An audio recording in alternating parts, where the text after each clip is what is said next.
Hi hello. আগে যখন সকালে পড়তে যেতাম বাড়িতে ফেরার পথে প্রায় কিন্তু ছেঁড়া পরোটা আর তরকারি খেয়ে আসতাম।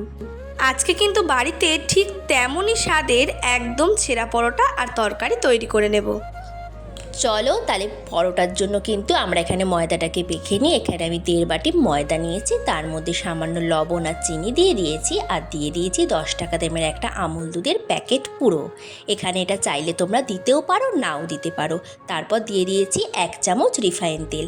তারপর অল্প অল্প জল দিয়ে এখানে কিন্তু একটা নরম করেই ডো তৈরি করে নিতে হবে। ছেঁড়া পরোটার ডোটা একটু নরম করেই মাখতে হয়। এবার ডোটাকে মেখে আমরা রেস্টে রেখে দিলাম। চলো এবার আলু সেদ্ধ হয়ে গেছে, আলুর খোসাগুলোকে ছাড়িয়ে নিই। আজকে কিন্তু আমরা পরোটার সাথে খাওয়ার জন্য একদমই নতুন ধরনের একটা তরকারি রেসিপি তোমাদের সাথে শেয়ার করে নিচ্ছি। ভিডিওটা কিন্তু শেষ অবধি দেখতে একদম ভুলবে না। সেদ্ধ করে রাখা আলুর কিন্তু খোসাগুলো ছাড়ানো হয়ে গেছে। এবার চলো তরকারিতে দেওয়ার জন্য আমরা টমেটোটাকেও কুচি কুচি করে কেটে নিই। পরোটার দোকানে পরোটা খেতে গেলে পরোটার সাথে কিন্তু একটা স্যালাডও দেয়, আর সেই স্যালাড খেতে যেন এত ভালো লাগে, বাড়িতে এসে যদি ঠিক সেভাবেই শসা আর পেঁয়াজ কেটে নেওয়া হয় তেমন কিন্তু আর খেতে লাগে না। এবার এদিকে কিন্তু আমি ধনেপাতা আর টমেটোটাকে ভালো করে কুচি করে নিয়েছি। এখানে তরকারিটা তৈরির জন্য আমি কিন্তু একটু রিফাইন তেল দিয়ে নিয়েছি। তারপর এখানে ফোড়নে দিয়েছি একটু ধনে জিরে আর একটা তেজপাতা। তেলটা একটুখানি গরম হয়ে গেলেই কিন্তু এবার ওর মধ্যে দিয়ে দেব কুচো করে রাখা কাঁচা লঙ্কা আর কুচানো টমেটোটা। তারপর টমেটোটা একটু মজে আসলে আমি ওর মধ্যে দিয়ে দেব হলুদ গুঁড়ো, একটুখানি লঙ্কার গুঁড়ো, আর একটু চিকেন মশলা আর একটু মটন মশলা। এই মশলাগুলো দিলে কিন্তু তরকারিটার গন্ধটা এত সুন্দর হয় যে কি বলবো। আর তারপরে দিয়ে দেবো 1/2 চামচ মতো ধনে গুঁড়ো আর 1/2 চামচ লবণ। এরপর ওপর থেকে দিয়ে দেবো কুচো করে রাখা কিছুটা ধনে পাতা। আর এরপরে কিন্তু আমাদের সিদ্ধ করে রাখা আলুগুলো হাত দিয়ে ভেঙে ভেঙে আমি ওর মধ্যে দিয়ে দেবো। অন্য সময় তরকারি করলে কিন্তু আমরা আলুটাকে ডুমো ডুমো করে কেটে নিই, তবে আজকে এই তরকারি তৈরির জন্য কিন্তু আলুটাকে এরকম হাতের সাহায্যে ভেঙে ভেঙেই দিতে হবে। সমস্ত আলুগুলোকেই হাতের সাহায্যে একটু অল্প ভেঙেই আমরা তরকারির মধ্যে দিয়ে দিচ্ছি। এবার এই আলুর সাথে মশলাটাকে ভালো করে বেশ কিছুক্ষণ কিন্তু কষিয়ে নিতে হবে। আর কষানো হয়ে গেলে ওপর থেকে দিয়ে দেবো সামান্য গোলমরিচের গুঁড়ো। তারপর দিয়ে দেবো পরিমাণ মতো গরম জল।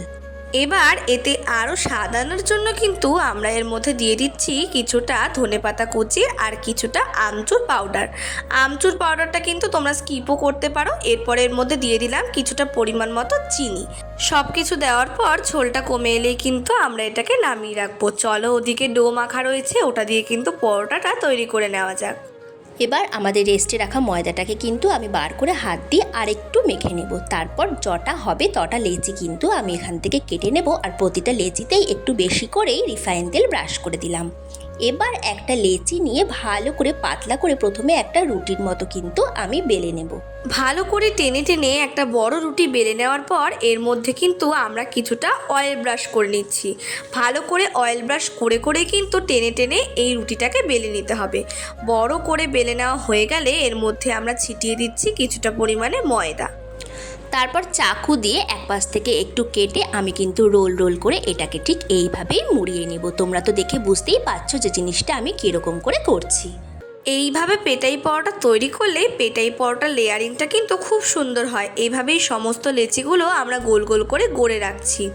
এবার সমস্ত লেচিগুলোকে এরকমভাবে গোল গোল করে গড়ে নেওয়ার পর এটাকে কিন্তু আমরা আবারও ভালো করে বেলনি চাকি দিয়ে টেনে টেনে লম্বা পরোটার আকারেই কিন্তু বেলে নেব। পেটাই পরোটা যে পুরোপুরি গোলই হতে হবে সেটা কিন্তু কোথাও লেখা নেই, কারণ পেটাই পরোটা কিন্তু যেহেতু ছিঁড়েই দেওয়া হয়, তাই এই পেটাই পরোটা কেমন আকারের হলো সেটা দেখার চেয়েও এই পেটাই পরোটা কতটা পাতলা হবে সেটাই কিন্তু দেখার। আর এই পরোটা তৈরির সময় কিন্তু এটাকে আমরা বেশিক্ষণ আঁচে ভাজবো না, তাহলেই কিন্তু শক্ত হয়ে যাবে। এটা কিন্তু প্রথমে কড়াইতে কিছুটা তেল দিয়ে তার উপরেই দিয়ে এপিট ওপিট করে অল্প সেঁকে নিলেই কিন্তু পেটাই পরোটা একদম তৈরি হয়ে যায়। তারপর আর কি, নামিয়ে নিয়ে মনের ইচ্ছা মতো পেটিয়ে নাও। এই কম্বিনেশনটা কিন্তু বাড়িতে অবশ্যই ট্রাই করবে, আর আমাদের জানাতে ভুলবে না যে তোমাদের কেমন লাগলো। তাহলে দেখেছো তো আজ কত সহজেই তোমাদেরকে আরও একটা নতুন রেসিপি শেয়ার করে দিলাম। ভালো লাগলে সাবস্ক্রাইব করে দিও।